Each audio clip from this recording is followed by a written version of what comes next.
Okay, welcome everyone. Thanks for joining this webinar today. Very excited about this webinar, to be honest, and even more excited about who's presenting it today. It's an interesting topic, identity management over the horizon. And when you come to think of it, identity management has always been part of the core Exchange administrator, if you will. And it continues to be a really big part of Office 365, a really important part as well. I imagine that you all heard about the outage last week and how that came to life, and I'm sure that Paul today will talk to that. But it kind of stresses the importance of identity management, authentication in Office 365 as well.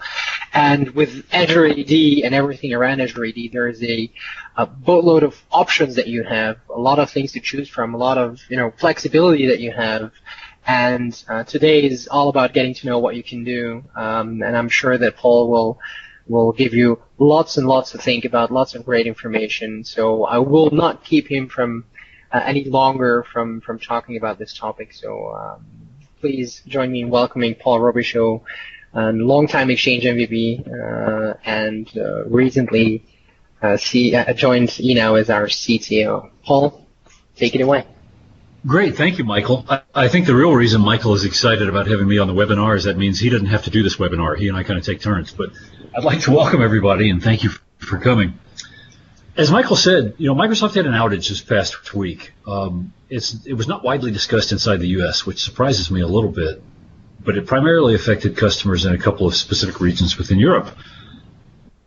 And the reason that's significant, number one, from an eNow perspective, we think it's significant because our tool caught the outage and warned our customers. But this isn't a sales webinar, so I don't want to focus on that. It's significant because it helps underpin or underline how important identity management actually is. And a lot of people don't recognize that. But as soon as you start moving to the cloud, and Tracy, our marketing manager, has added this cool over-the-rainbow graphic, which I really like. As soon as you start moving over the rainbow into the cloud, you start to become aware of things that maybe you took for granted or didn't think were deserving of as much serious attention on-prem as they turn out to be in the cloud. And identity management is a great example of that.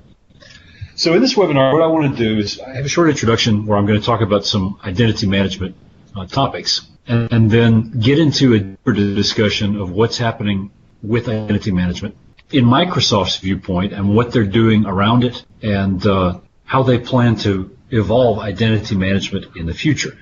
What that means, and I want to be very clear about this, is that we're going to be discussing how Microsoft is planning on taking more of your money and getting you to give up more and more of your on-prem services to them. So if you think about it, identity management has always been a core part of your enterprise. Michael pointed that out. If you've been doing Exchange for any length of time, you've been doing identity management even though you may not think of it that way. Active Directory fundamentally is an identity management solution, and you'll see why I say that in just a minute. But going forward, Microsoft is putting IDM at the core of its strategy for the cloud.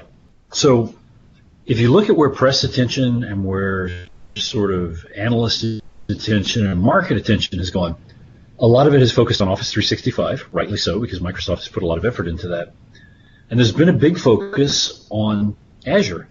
But most of the time, if you talk to people about Azure, what you hear is, yeah, we're moving existing VMs or existing physical servers into VMs in the Azure cloud. Okay, that's great.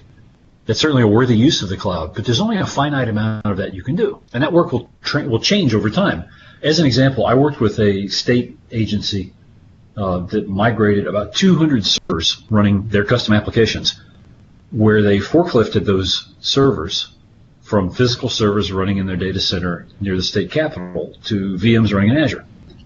But they're not going to have 200 VMs a year from now. They're probably going to have 50 or fewer because they're doing a bunch of work on the back end to consolidate and remodel those applications, to change how they work, to drive down the cost of running those workloads in Azure.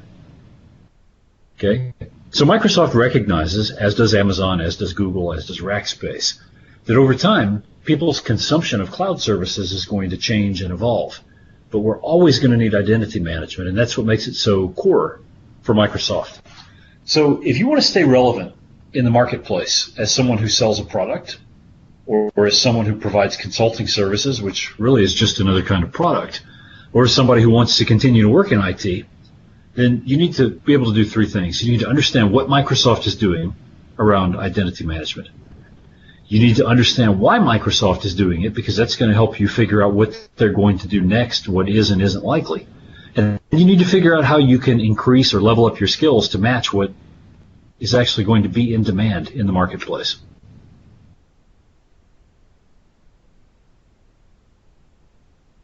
So let's start with pulling back and zooming out a little bit to talk about identity management. Ideally on the correct slide, maybe.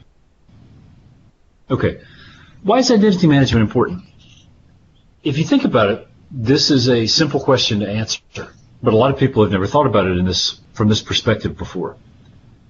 What's an organization? An organization is a collection of people who share some identifying characteristics. eNow is an organization, meaning that it is defined by defining a set of people who are affiliated with eNow, and that's our organization. Okay, think about that for a second. Every organization that you've ever worked for, every club or group that you're a member of, all of those things are defined by the identity of the people who participate. Or maybe another way to think of it is the identity of the people who participate has as one attribute membership or participation in that organization. So if you think about what it means to be able to manage identities in an organizational context, part of that is being able to specify who is, quote unquote, inside the organization. In other words, who belongs and who doesn't. Once you've decided who belongs, then you can decide or specify what are they allowed to do. Where are they allowed to go? What resources are they allowed to consume? What things are they allowed to create? What do we know about them? This has become really, really, really important in the European Union market because there are very strict privacy protections that cloud service providers are required to adhere to. So what you know about a member of your organization, what you're allowed to know, what you're allowed to record, and how you share and manage that information can be very different between different legal jurisdictions. And then finally, this last bullet, who are our trusted partners and what do they get to do? That's a really interesting question when you look at the proliferation of cloud services. In an on-prem only world, you have total control over all the identities that you manage, and you don't have to expose or share any of them with any partners anywhere. Well, fast forward to Microsoft's model, if you're using Office 365, then unless you're going cloud only, you're sharing some of your on-prem identity management data with Microsoft. If you did go cloud only, then you're not sharing it with them, you've given it to them, right? So it's really important because identity ends up powering every enterprise application that we might want to use. Email, collaboration, communication, CRP, payroll, all of those things are all powered by being able to answer those simple questions. Who's inside? What do they get to do? Who do I share with? The problem is that as these systems proliferate, organizations want to have a single place where they can go to get valid answers. They want a single truth or a single oracle.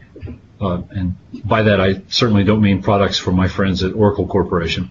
But they want a single oracle where they can go to ask questions about identity and permissions and authorization and authentication.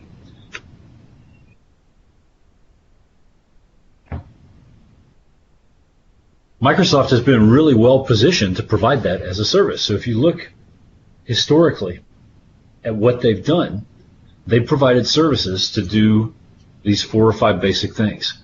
Create, read, update, and delete identity information, or CRUD. Answer questions about whether somebody should be authenticated or authorized to do certain things. Selectively share or federate or replicate identity data. This is one area where Microsoft's offerings have been getting stronger, but still have some catching up to do with the rest of the market. And then consuming federated identities that other people provide. Okay, this is an area where Microsoft has really been kind of far behind, especially in the on-prem world. What do I mean by that? Well, look at Garmin as an example. For those of you that have Garmin fitness trackers or watches or whatever, you probably know, or even if you have a Fitbit or some competing brand, you're probably familiar with the model where these devices produce some data that gets uploaded to a central server, so that you have a dashboard view where you can see how many steps you took or how fast you ran or what your heart rate was and so on. All of these services typically allow you to authenticate either by creating an account on their service or by consuming a federated identity such as a Microsoft account. So when I go to Garmin's website, I can log in using a Google account. I can log in using a Microsoft account. I can log in using a Facebook account. I can log in using an OpenID account. So Garmin has purposefully made their web application identity management one that can consume identities that other people are providing. So I don't have to sign up for a Garmin account. I can go there and sign in with my Microsoft account and access all the services in the same way. Microsoft doesn't offer much capability to do that with their own applications right now, but they're learning pretty rapidly because the market is demanding it. So if you think about why identity management is important, it's important because it gives you the ability to answer questions that you have to be able to answer to get stuff done. Should I authenticate this person? Are they a valid user? Once they're authenticated, what should they have access to? What groups are they in? And some of this is going to sound very familiar if you've been working with AD for any length of time. Should I authenticate this person? Yep, you know how to do that. What resources do they get? What does their group SID list look like? In other words, what groups are they a member of, and then what permissions do those groups have? What else can you tell me about this person? Are there other attributes? Do I have a directory picture? Does the directory have custom attributes that encode things such as an employee ID? Is the phone number for an employee visible in AD? And so on. Right, these are all questions that your identity management solution needs to be able to answer in order for you to be able to get effective value out of it. So the desire to have IDM solutions that can answer these questions and provide these services is driving three primary trends. One is that everybody wants to have a single directory. As I said before, people want a single point of truth that can answer all these questions reliably without having to worry about replication, without having to worry about whether some kind of background synchronization job did its job and updated a target directory correctly. They want to be able to think of identity as a single logical resource that will always give you the right answer when you query it. They also are pressing hard to be able to do away with multiple sign-ons. So if you think about a typical day for an enterprise worker, she comes into work, she signs into her building somehow, probably using some kind of physical token, like an RFID card. She sits down at her desk, she signs into her computer using probably Active Directory credentials. Once she's into her computer, she's, first thing we all do, right, admit it, we all log into Outlook first thing. Depending on how things are set up, that may require her to enter a set of credentials. And at that point, she can actually start doing whatever her job is.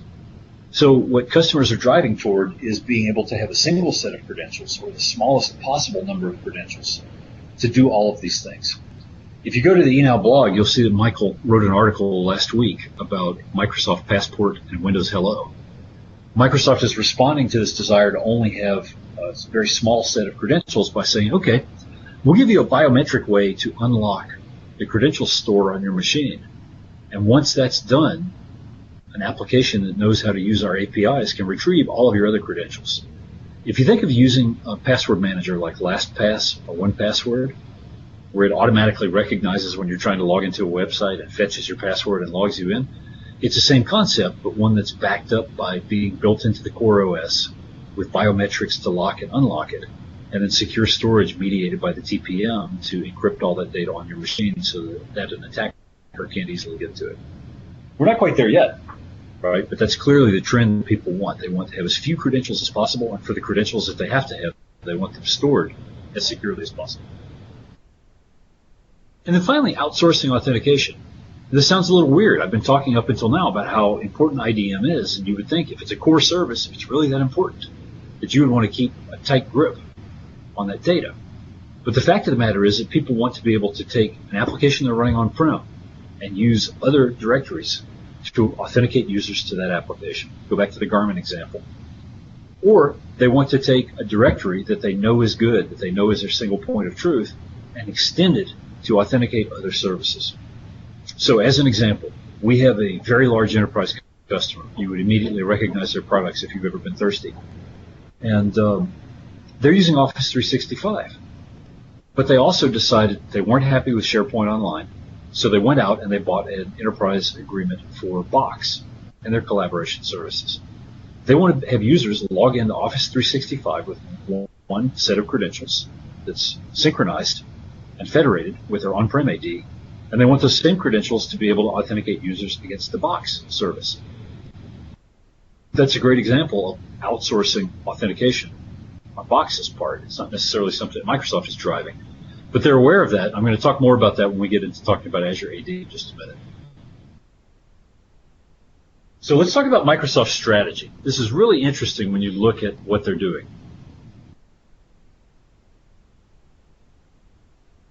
First of all, got to say, hey, I love this picture that Tracy put together, because if you think about Bill Gates, he was instrumental in driving back when everybody said, oh, you'll never dethrone Novell, right? Novell has a lock on the market. You'll never, ever, ever, ever, ever be able to beat them no matter what you do in Windows 2000. You know, the NT directory is really crappy, etc. Bill didn't listen to any of that. He drove forward, and so I would say he is largely responsible for the Active Directory world that we live in now. It's the king. Now, having said that, I was a little skeptical when I first started thinking about this and typed, without really thinking about it, that we're going to have on-prem AD for another 15 or 20 years. And then I thought about it. Exchange is 20 years old this year. Or sorry, it'll be 20 years old next year, I think in April. We're not that far away from having 20 years of Active Directory. And if you think about it, there are still cases where people are running enterprise applications on extremely old versions of Windows and extremely old directory services. In fact, this isn't a directory service per se, but there was a case a couple of months ago where Orly, the secondary airport in Paris, had to be shut down because one of the systems that they use for measuring runway visual range and communicating that to pilots was running Windows 3.1. And the only person who works for the ADP, the organization that operates the airport system in Paris, the only ADP employee who knew how to operate and fix that machine when it was broken down happened to be out of the office that day. So think about that for a second. I'm still aware of Microsoft customers who are still running Windows NT4 in production. Now, they shouldn't be, but they are. So just let that sink in for a minute. Maybe I'm wrong. Maybe it's only 10 years. Maybe I'm really wrong and it's only 7 years. Still, that's a hell of a long time to continue to have on-prem AD around, and we have to take that into account. It is overwhelmingly the on-prem identity management environment that we find. And the good news is that it is a steady and reliable and well understood and mature product. Everybody on this call is experienced with managing Active Directory. Almost everybody in the Windows world is experienced and comfortable with managing it. We know how it works. We know how replication works. We know how to troubleshoot it. There are a lot of third-party tools available for controlling it or customizing it or providing self-serve. There are books, there are webinars, etc. Right? So it's a really well understood, predictable commodity type of offering at this point, which is good. In IT, we like predictable. On the other hand, now we have a challenger in the form of Azure Active Directory. So Microsoft is certainly acting like they think or expect that Azure AD is going to replace on-prem AD. Now, if that sounds familiar, like you've heard that claim before, think about Office 365. The way Microsoft has been acting, by and large, is like they expect Office 365 to displace 100% of on-prem SharePoint, Exchange, Skype, so on. Is that going to happen? Well, it's hard to say. Would Microsoft like it to happen? Yeah, I think so. Right? I don't think any of you doubt that is Microsoft's ideal world, where they transition to owning 100% of the cloud infrastructure, providing these services at very high scale. And they would say, so that you don't have to worry about it on-prem. I would say so that you don't have the ability to control or customize it on-prem in a way that requires extra effort from Microsoft. So anyway, leaving aside the debate about whether it's good or bad that Microsoft is trying to suck up all the on-prem oxygen and get everybody to move to the cloud, whether you think it's good or whether you think it's bad, I don't think you can argue that that's not what Microsoft is doing. If you look at Azure AD from a feature standpoint, it's not currently an equal replacement for on-prem AD. So there are a bunch of things that you can do in on-prem AD that you can't currently do with Azure AD. Now there again, this may sound familiar to you because if you think about what we got with first BPOS and then the initial releases of Office 365, there was stuff that we had in the on-prem versions of those products that were not available in the cloud. But the shoe's on the other foot now. There are a lot of capabilities going into the cloud versions of Exchange Online, Skype Online, SharePoint Online that we don't have on-prem and that we probably never will. Delve is Exhibit A. Delve Analytics is Exhibit B. Yammer is an example. You can argue whether Yammer is useful or beneficial or not, but the fact of the matter is you're never, ever, ever going to see an on-prem Yammer server role that you can install. Personally, I'm okay with that. But the thing to keep in mind here is that right now, Azure AD is not capable of being a drop-in replacement for your on-prem AD environment. But don't assume that it will never be a replacement just because it can't right now. So if you take a look at the link that I included here and you pull some parts of it out of context, then you're going to see what Microsoft thinks Azure AD is. They think it's a comprehensive identity and access management cloud solution. So the two key words there to me are comprehensive and cloud. Notice it didn't say anything about managing computers. Right? Think of all the things we do in AD that are organized around computer management, applying group policies, software installation, so on. I don't see any mention of that here. Enable single sign-on in the green box. Well, you know what? That's clearly something that Microsoft recognizes as very important and something that they think is a competitive differentiator for Azure AD against on-prem AD. Because if you think about what on-prem AD provides in terms of single sign-on, we spell that Kerberos, right? I'm sure everybody in here has got at least one horror story to tell about Kerberos implementation or operations. Extend Active Directory to Azure Active Directory. Well, that's interesting. Although they don't use the H word, by which I mean hybrid, that's clearly what they're talking about. So extending your on-prem AD by hybridizing it with Azure to enable SSO for cloud-based applications. So what they're clearly talking about there is you have a cloud-based application. Maybe it's PeopleSoft, maybe it's Workday, maybe it's, doesn't matter which one it is.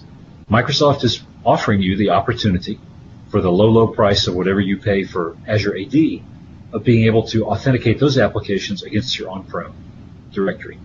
If you set up DirSync with Office 365, that's what you're doing in that, whatever color that box is. Coral, maybe? I don't know. I'm not really a color guy. In the box on the bottom left corner. And then the purple box offers developers an effective way to integrate identity management into their applications.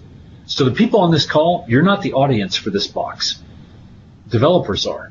What Microsoft is hoping is that if you are building an application, that you will allow it to consume identity information from Azure AD so that customers who are buying your application can sign into it with Azure AD credentials, or that you will use the Azure AD APIs to make your app work natively with Azure AD instead of on-prem AD. So think about that for a second. Suppose that you are an OEM who makes a tool for managing service account passwords.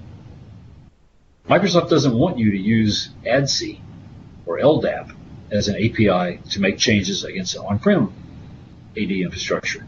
They want you to use the Azure AD APIs so that your application can run against their cloud directory.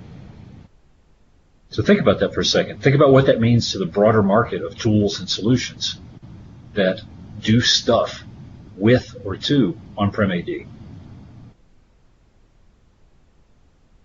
So I want to pivot a little bit and talk about Azure AD and Office 365 because there's a lot of confusion, much of which Microsoft has created itself around the relationship between these. There are 3 tiers of Azure AD right now. And you may have it and not even realize it. The reason I say that is that when you sign up for an Office 365 tenant, you're getting invisible Azure AD. Okay? Microsoft actually refers to that as a free tenant, or sorry, the free tier. But the reason I say that it's invisible is that you don't see it exposed in a way that let you do any of the cool Azure AD stuff with it. So you can think of it like an invisible container that's in the cloud somewhere, where when you're running DirSync or when you're creating user accounts in the cloud, the user objects and attributes that you either create or synchronize go into that container, but that's it. You can't do anything with them on-prem. If you're using DirSync, there's some very limited write-back that allows objects you create in the cloud to be written back to your on-prem AD. But in general, AAD free is just there to power Office 365. If you think back, for those of you that have been doing this for a while, to Active Directory application mode, or ADAM, that's what this is.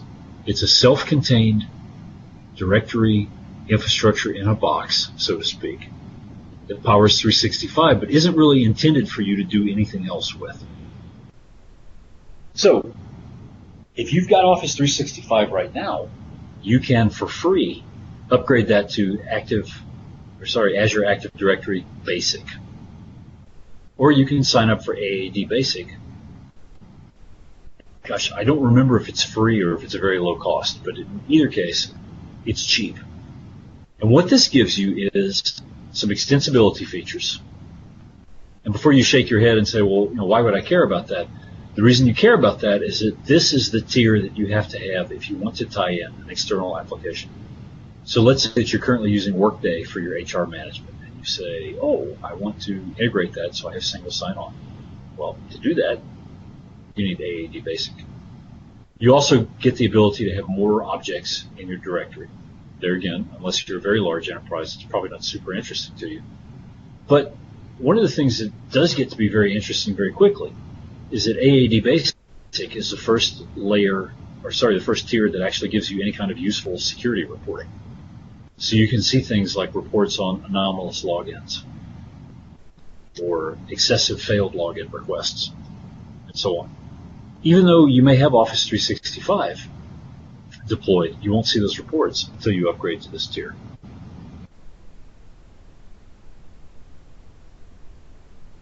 Now, Azure AD Premium. This is what Microsoft wants everybody to buy.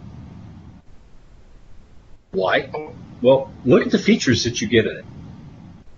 Big one that I put right on top, because this is the number one thing that customers ask me about when I talk about Azure AD, is multi-factor authentication. Now, here's the thing. Microsoft has been a little sneaky in that you already can have multi-factor authentication with Office 365. That's included as part of the service. You can even have multi-factor authentication with your with your Microsoft account, your Windows Live ID. If you don't have that turned on, you should. Although it's a pain in the butt for doing things like signing into an Xbox 360 because you have to set a password, it's a huge improvement in security. What Microsoft is offering with AAD Premium is the ability for you to have multi-factor auth for your own applications running on-prem. Think about that for a second. Suppose that you're running PeopleSoft on-prem as your HR management system, and you decide, man, I would really like to be able to have multi-factor authentication enabled for that. This is how you do that. You sign up for Azure AD Premium, then build a connector that proxies your authentication request to AAD Premium, and you turn on an MFA.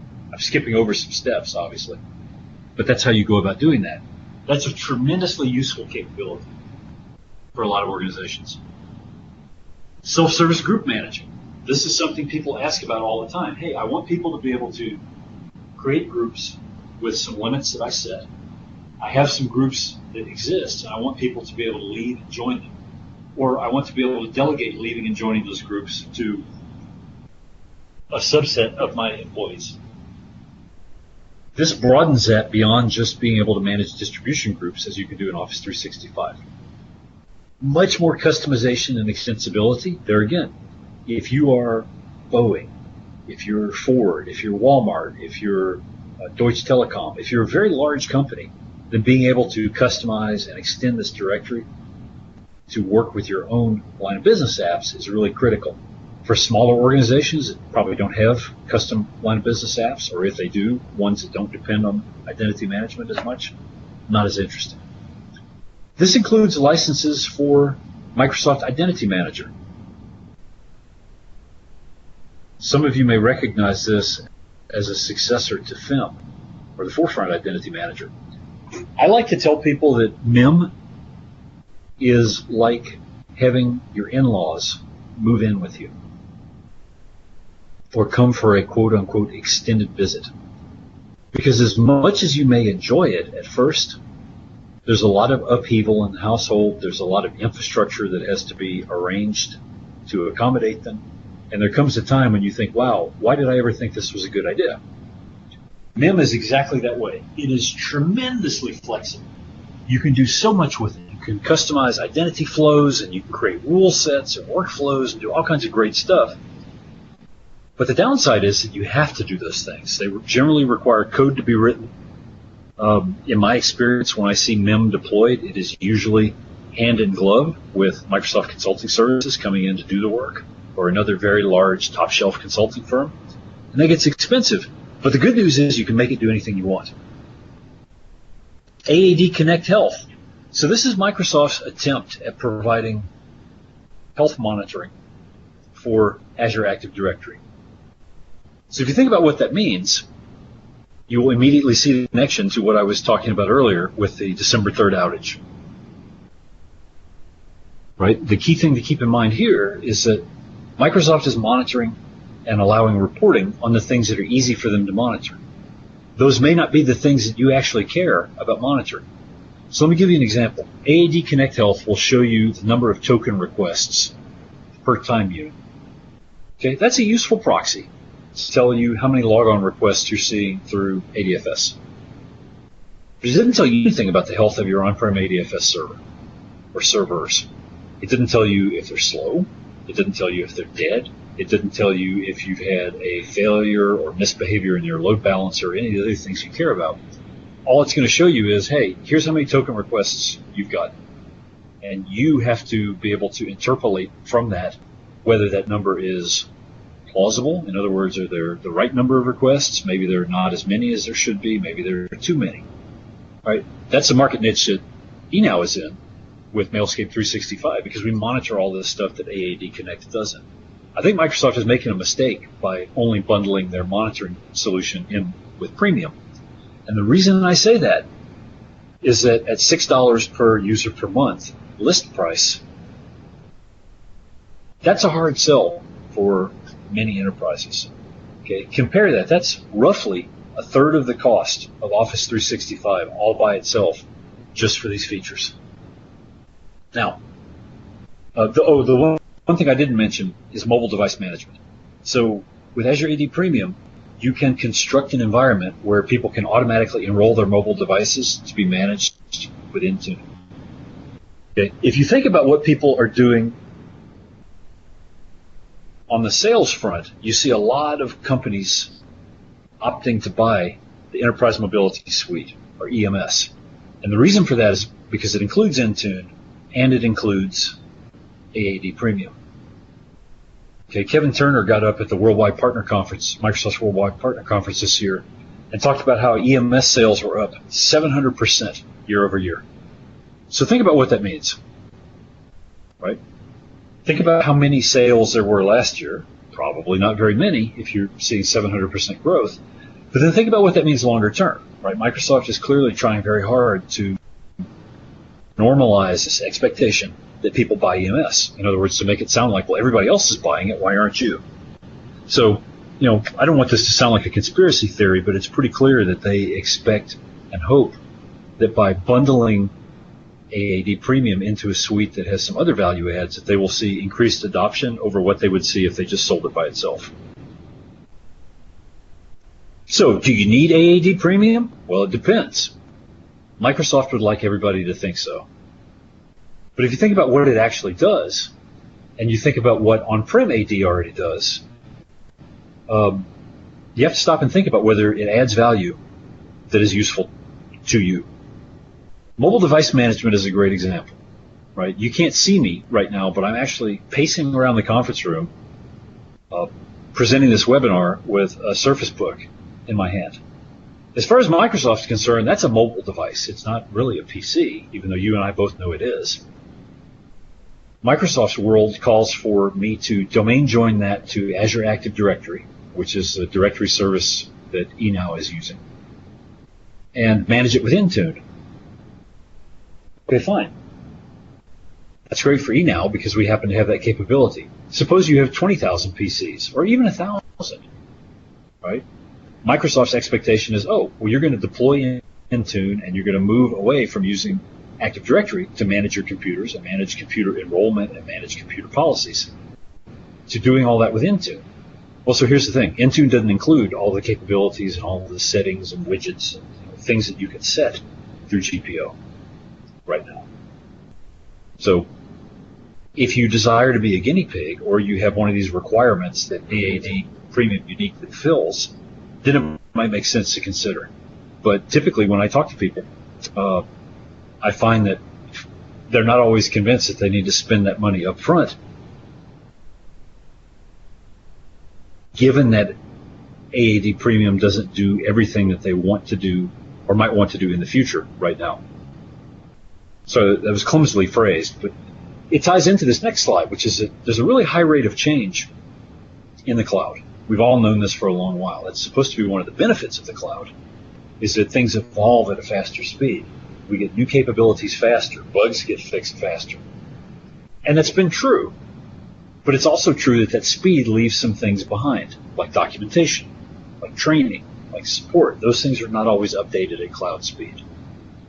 So if you look at the core features that are in Azure AD, I don't expect those to change very rapidly. I think we're going to see some new features be added over time to make AAD better capable of replacing on-prem AD. But those are going to come over time. If you look at the core feature set of what's in AAD right now, I don't expect that to change dramatically. But I also don't think that you can reasonably say that Microsoft is not moving to the cloud as rapidly as they can. Right? I mean, that is obviously their strategy going forward. They're going to keep doing that. The rest of us, we're just going to have to try to hang on and ride the cloud as best we can. Of course, you know what happens since clouds are insubstantial. You know what happens if you try to ride one. You end up falling and crashing into the ground. But maybe that's not the best metaphor. So if you want to see an example of this evolution in process, you can look at Azure AD Connect. This is Microsoft's primary tool for directory synchronization. Now, of course, there are other directory synchronization tools from other vendors, just as there are other competitors to ADFS for directory federation. But when you talk to Microsoft, as far as they're concerned, AAD Connect is where it's at. So in July of this year, they released the first release version of AAD Connect that included a bunch of capabilities that were not in the earlier AAD Sync tool set, including the ability to set up everything for federation, including a much better set of tools for troubleshooting. And since then, there have already been either 2 or 3 updates, depending on how you count. Okay, I would lean toward 2, but I expect another one shortly. If you look at the tool set, you'll see that, like Windows 10 in some respects, when you install Windows 10 and look under the hood, there are a lot of guts that will look very familiar to anybody who's administered Windows 7 before. Well, that's to be expected. As technology matures, doesn't mean we throw it away and replace it with new things in all cases. And that's what's happened here. Microsoft has taken the core engine of FIM and modernized it and fixed bugs.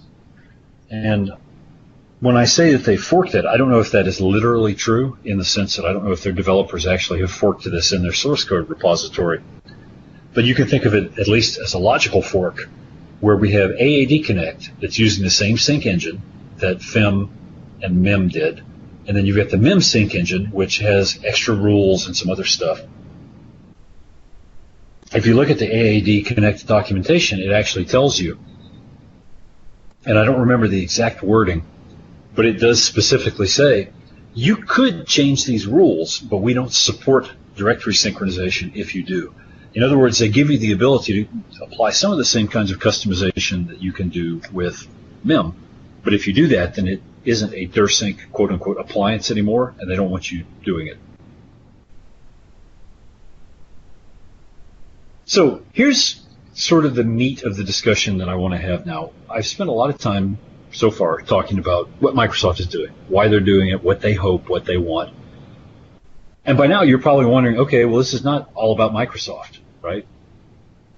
Let's talk about me. What's in it for me? How am I going to make this work for me?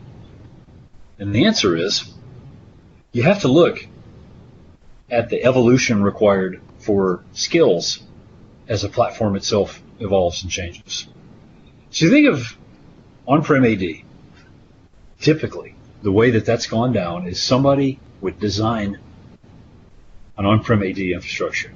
And I realize I'm being really generous here when I say design, because I certainly have had customers in the past where they didn't design a damn thing. It grew like a coral reef, or like the junk heap in the back of your house. If every day that you have garbage, you just fling it out the back door, eventually you're going to get a pretty impressive pile of garbage. It's going to be built up of all different sorts of things.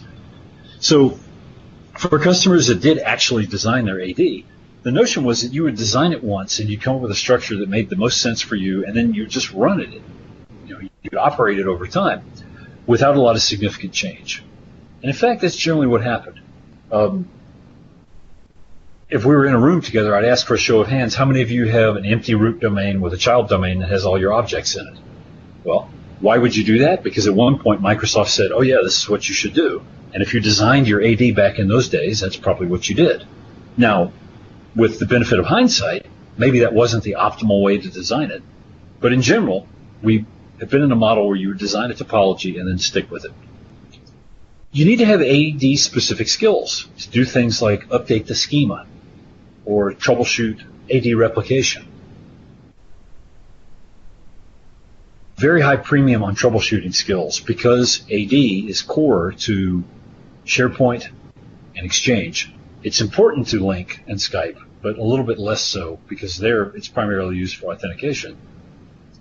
But for Exchange and SharePoint, it's used both for authentication and for all the identity management aspects of who's in a group, what do they have permission to see, what resources can they touch, and so on. But the counterbalance to that is that there have been a lot of third-party tools to de-skill common tasks. And by that I mean there are tools that automate or allow you to delegate to lower levels of less skilled people a lot of the management tasks that you might otherwise have to do. The OEM that I mentioned earlier that makes software for managing service account passwords is a great example.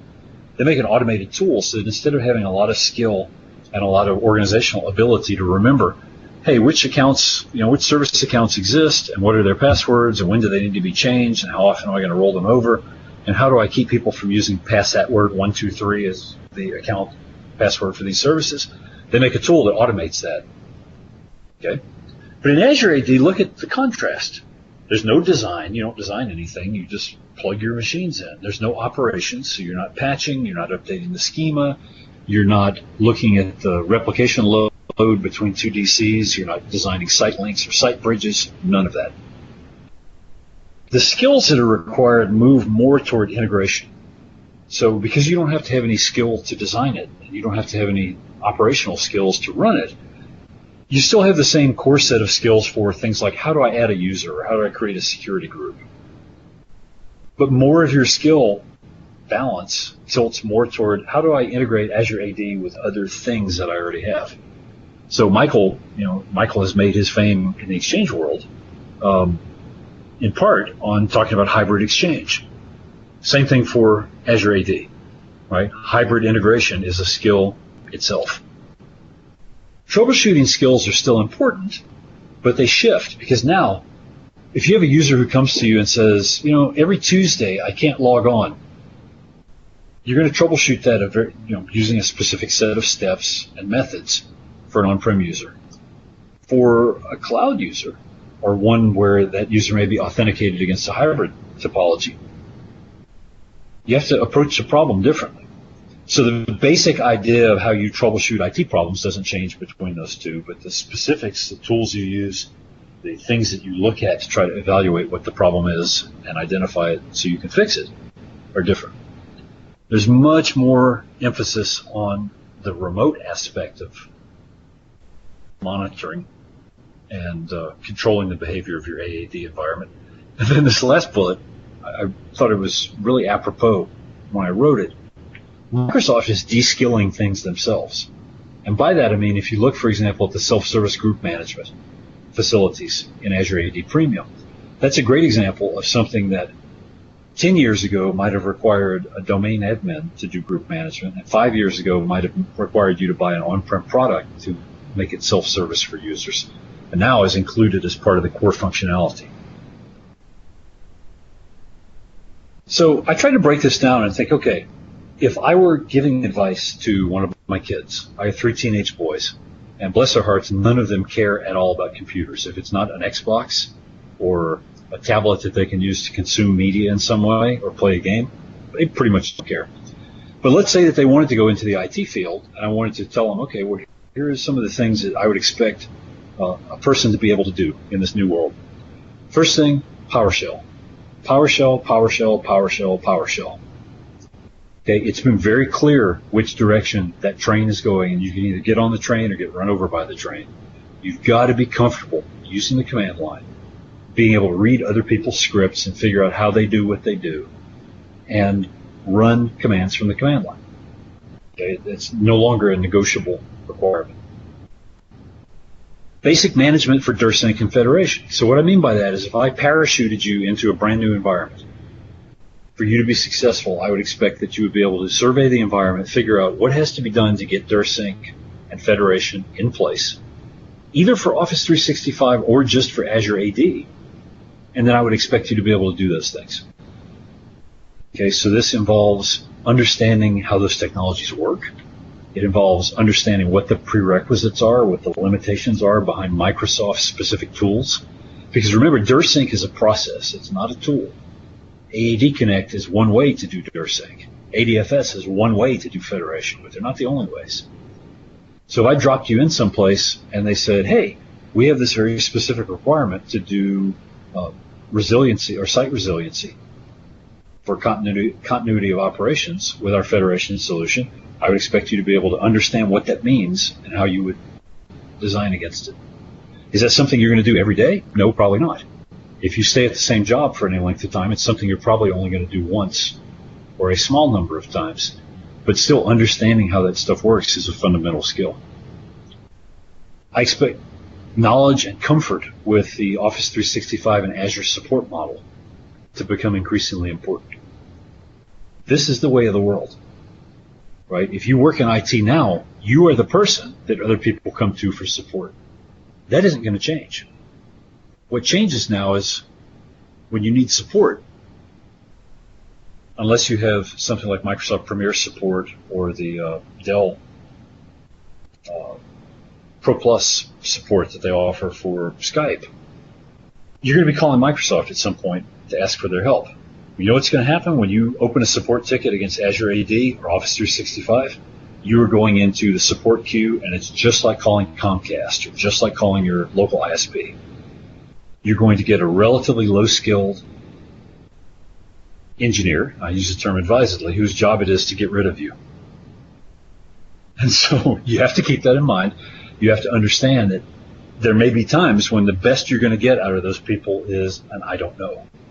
So puts a really high premium on resilience on your part, the ability to research problems, the ability to network with and communicate with your peers, and be comfortable looking for solutions and asking other people, hey, I ran into this problem too. How did you solve it?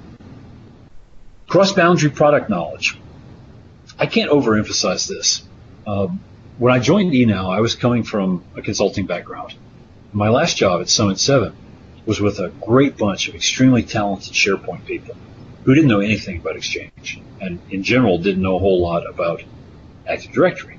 Because why would they? They were SharePoint experts. So the equivalent would be, if I consider myself from the perspective of Microsoft's products, I would say my Exchange knowledge is 8 or 9 out of 10. And my Skype knowledge is maybe 7.5 out of 10. And my SharePoint knowledge is about a 4 out of 10. So if I were going into an environment where I was expecting to do IT management, SharePoint would definitely be a weak area. And I think everybody on this call, if you do an honest assessment of what your skills look like and compare those to where Microsoft is putting their emphasis, they're trying really hard to get rid of on-prem SharePoint as quickly as they can. But the hybrid story for SharePoint is much more complicated than it is for Exchange or for Skype. So you have to keep that in mind. And it may be the case, maybe you're happy only doing Exchange. But the problem is that Microsoft is not happy for people to only be using Exchange in Office 365. They want to try to drive adoption of these other technologies. And one of the ways that they're doing that is by bundling all the cool stuff that we collectively know as Delve in. So this last bullet is really the key takeaway. This is sort of the basic level of stuff that you're going to have to know to continue to be competitive as Microsoft evolves their identity management roadmap. So as they put more and more pressure and horsepower behind getting everybody on Azure AD, these are sort of the entry-level credentials that you're going to have if you want to be competitive in that market. Now, suppose that you really want to skill up and get that Superman logo on your chest. What do you have to do to make that happen? Well, first thing I would say is get very comfortable with PowerShell to the point where you can create your own scripts, debug them, and debug other people's scripts. All right, the writing is on the wall. Right? If you look, for example, at Hyper-V, everything that you can do in the Hyper-V console, you could do from the command line. Now, that doesn't sound like that big a deal until you think, wait a minute, if I could do those things with Hyper-V on my own environment, wonder if I can do them with Azure. And the answer is absolutely, yes, you can. There's a huge set of commandlets for managing virtual machines and virtual workloads in Azure. Once you get comfortable with those, you can create very complicated but very functional scripts that will do things like set up an entire test lab, run an automated set of tests for your product or some capability or test a migration or whatever, and then throw away or blow up or freeze dry those machines until the next time you need them. This next bullet's a little controversial. Pick apart business processes and adapt them to Office 365, and I should have said, and Azure AD. There's a whole subspecialty of people in the IT world called business process analysts, whose job it is to do this. And so, in talking about this topic in the past with people who were business process analysts, they say, oh, wait, well, IT people don't need to know how to do this. The fact of the matter is, though, unless you are a pure IT services consultant, in other words, somebody who gets paid to travel around and fix IT problems for customers and then go away, then you need to be able to do this, because the best way to dig yourself into an organization and make yourself valuable to them is to know how to solve their problems. And at the end of the day, every IT problem is really a business problem.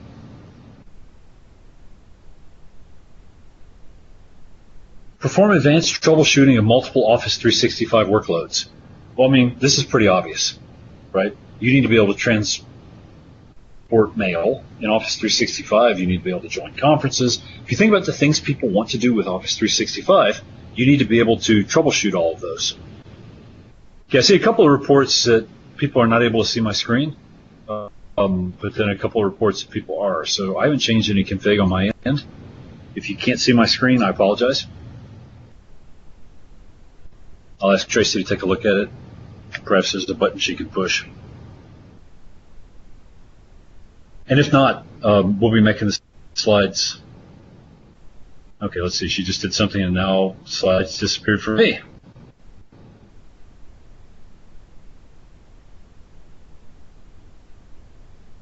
At least if we're going to have a cloud-powered technical problem with the webcast, at least it's happening at the end. So that's some small comfort. Okay.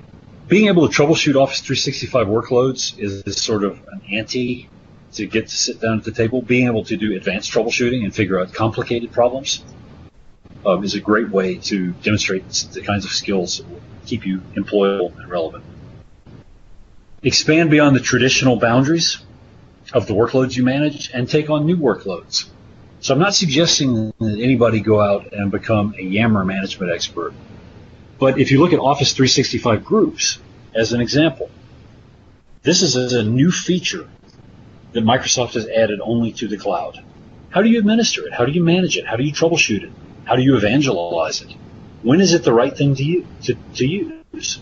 When should you use an Office 365 group compared to a traditional security or distribution group, compared to a shared mailbox, compared to a site mailbox, compared to a document library? If you think for a second, what you're really doing when you answer those questions is you're helping people understand how to use a technology to solve a business problem. Like Brooks is suggesting, we'll reboot the whole cloud. Hold on one second. That's just one line of PowerShell. So I'll be right back, hopefully.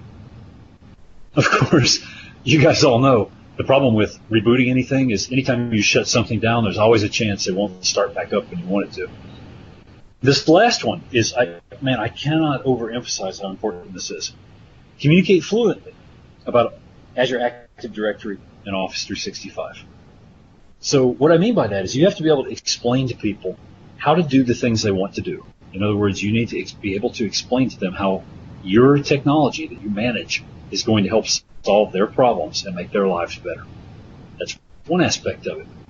When you can't make their problems better, you have to be able to explain, maybe dispassionately is not quite the right word, but you have to be able to explain clearly and factually why that is, and then offer alternatives. That's hard for a lot of people to do because it's a hard skill to develop in any field of endeavor. But if I had to pick, two things on this list that would really, really, really set you apart in the world we're moving toward, where the cloud takes over identity management, I would say the second one, the business process item, and then this last one, the communication item. If you can master those two things, that will go a huge way toward helping you stay ahead of the curve and to continue to be able to work in this field.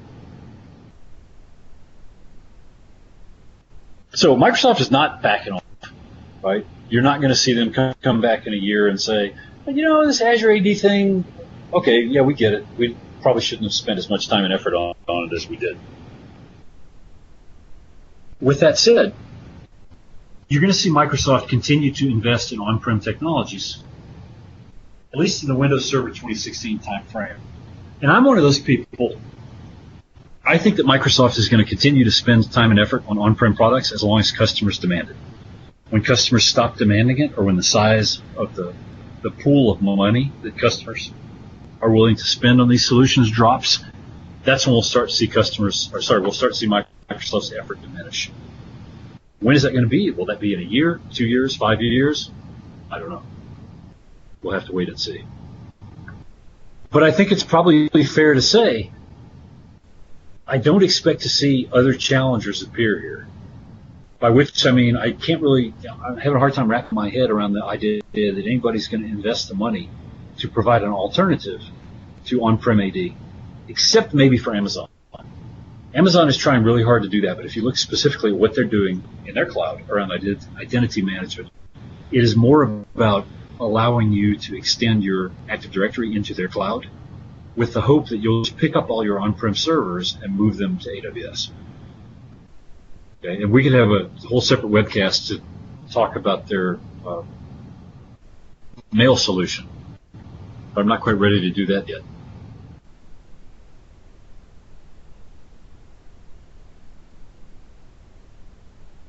So the future, okay, how do you get there? Assuming that you think my advice is useful and you say, all right, Self, I'm going to go out and do some of the things that Paul talked about. How am I going to do that? Well, Microsoft has got a ton of training materials on their website. There's excellent courses from Click Training, from Pluralsight. There are a lot of training providers out there who are picking apart individual pieces of this puzzle and trying to make them digestible. But ultimately, the best way to do it is to get hands-on. Get into Azure. set up a tenant, set up DirSync, set up federation, troubleshoot it when it breaks, because you probably won't set it up right the first couple times. Okay, take advantage of the platform, learn how it really works as opposed to how the training materials may tell you it works. Because if nothing else from this webinar, I want you to take away something that I've learned the hard way. Your employers are not necessarily going to provide these skills for you.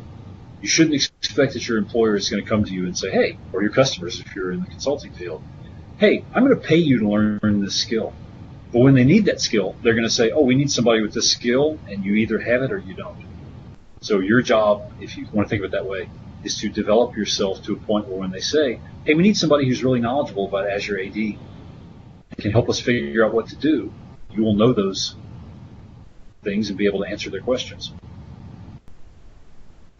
Okay, well, it looks like that's it. So thank you all for attending, and I guess I can go ahead and say it. The webinar that we're doing next month, Michael is going to be leading, and it's called Hybrid Headaches. That's all I want to say about it right now, but I think it's definitely going to be interesting. I'm looking forward to hearing some of the war stories that I know he's prepared to share. So thanks for attending. Have a wonderful holiday, whatever holiday you celebrate, and I'll see you guys next month.